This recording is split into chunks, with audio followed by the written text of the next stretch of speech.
নমস্কার, আমি তাপসী রান্নাঘরে সকলকে অনেক স্বাগত জানাই। চলে এসেছি আবার একটি সম্পূর্ণ নতুন রেসিপি নিয়ে। আজকে কিন্তু একটি নিরামিষ রেসিপি, সর্ষে কাঁকরোল। খেতে কিন্তু ভীষণ ভালো লাগে।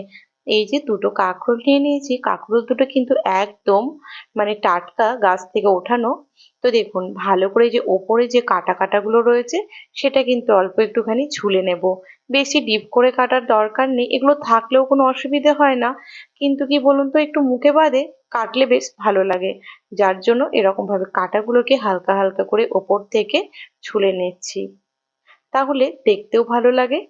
এই যে, চলুন এবার এটাকে ভালো করে ছুরি দিয়ে গোল গোল করে কেটে নেব। আপনারা চাইলে হেঁসো, বটি, যা খুশিতেই কাটতে পারেন। আমি এখানে এই যে ছুরি দিয়ে কেটে নিচ্ছি, আর এরকম ভাবে গোল গোল করেই সবটা কেটে নেব। কাঁকরোল খেতে কিন্তু ভীষণ ভালো লাগে বলুন। কাঁকরোল একটা মিষ্টি মিষ্টি, আমার তো ভীষণ ভালো লাগে। এই যে দেখুন, সব কাঁকরোলটা কাটা হয়ে গেছে। চলুন এবার ভালো করে ধুয়ে নেব। আর এই যে সর্ষে আর দুটো কাঁচা লঙ্কা, এখানে হাফ চামচ সর্ষে ভালো করে বেটে নেব। প্রথমেই এই যে ভালো করে ধুয়ে নিয়েছি কাঁকরোলটাকে। এবার পরিমাণ মতো নুন হলুদ নিয়ে নিচ্ছি। নুন হলুদ দিয়ে ভালো করে কাঁকরোলটাকে মাখিয়ে নেব। ভালো করে এখানে মাখিয়ে নিলাম। এইদিকে কড়াই বসিয়ে দিয়েছিলাম, কড়াইটা গরম হয়ে গেছে। আর দিয়ে দিচ্ছি সর্ষের তেল। বিশেষ করে এই সর্ষে পোস্ত, এই সব যে রেসিপিগুলো হয়, তাতে সর্ষের তেলটাই বেশি ভালো লাগে। তবে এখানে সর্ষের তেল দিয়ে দিয়েছি। কাঁকরোলগুলোকে কিছুক্ষণ ভেজে নেব। যখন একটা হালকা হালকা লাল লাল রং ধরতে শুরু করবে, সেরকম অবস্থা পর্যন্ত কিন্তু কাঁকরোলগুলোকে ভেজে নিতে হবে। আমি একেবারে তেলটা দিয়ে দিয়েছি। আর এই সর্ষে কাঁকরোল করলে একটু হালকা তেলটা একটু বেশি ভালো লাগে, সেটা দিয়ে ভাত মাখিয়ে খেতেও কিন্তু বেশি ভালো লাগে। তবে যার যেরকম ইচ্ছে হবে সে সেরকম পরিমাণে দিতে পারবেন।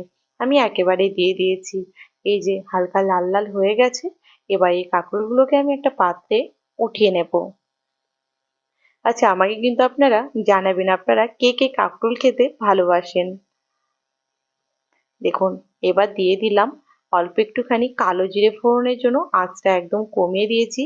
এবার কয়েক সেকেন্ড নাড়িয়ে নেব। কয়েক সেকেন্ড এবার নাড়িয়ে নিয়েছি। এবার এই তেলটার মধ্যে দিয়ে দেব অল্প একটুখানি হলুদ গুঁড়ো, এতে সুন্দর কালার হবে। দিয়ে দিলাম একটু নুন, আর এবার দিয়ে দেব অল্প একটু জল। এই যে সর্ষে আর কাঁচা লঙ্কাটা বেটে রেখেছিলাম, সেটা এবার এর মধ্যেই দেব, তাহলে আর একদম পুড়ে যাবে না। এই জলটা দিয়ে দিয়েছি। হলুদ আর নুনটার মধ্যে অল্প একটুখানি নাড়াচাড়া করে নিচ্ছি, তাহলে কাঁচা হলুদের আর গন্ধটাও থাকবে না। এই যে নাড়াচাড়া হয়ে গেছে, এবার সর্ষে আর কাঁচা লঙ্কাটা দিয়ে দিলাম। তবে বলি, আহ লঙ্কা যদি আপনারা ঝালটা একটু খেতে বেশি ভালোবাসেন, সেক্ষেত্রে কিন্তু আপনারা লঙ্কাটা একটুখানি বাড়িয়ে দেবেন। আমি দুটো দিয়েছি। আবার একটুখানি জল দিয়ে দিলাম। এটা ওই হালকা গামাখা গামাখা হবে, তেমন খেতে ভালো লাগে। এই ঝোলটা দিয়ে ভাত মাখিয়ে খেতে বেশ ভালো লাগে। তবে এটা বেশি ঝোল হবে না, ওই অল্প অল্পই ঝোল হবে, যেটা ভাত জাস্ট ওই মাখিয়ে খাওয়ার মতো। দেখুন সুন্দরভাবে এখানে ফুটে গেছে। এবার কাঁকরোলগুলোকে আমি দিয়ে দিচ্ছি।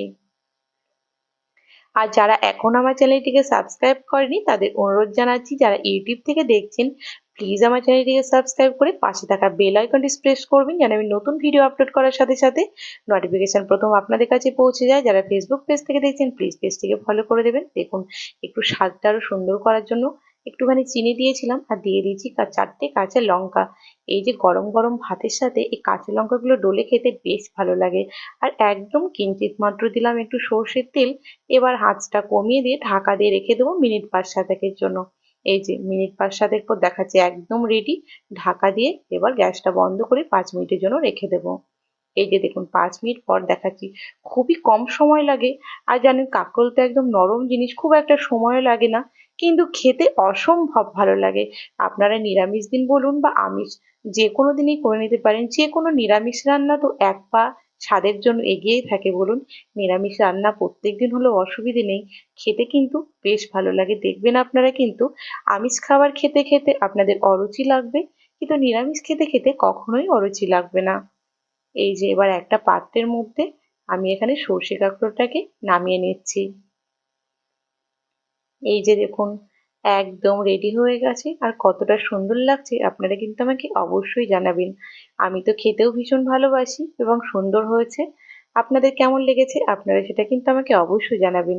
আর আমার রেসিপি যদি আপনাদের সত্যিই ভালো লেগে থাকে লাইক শেয়ার করতে ভুলবেন না।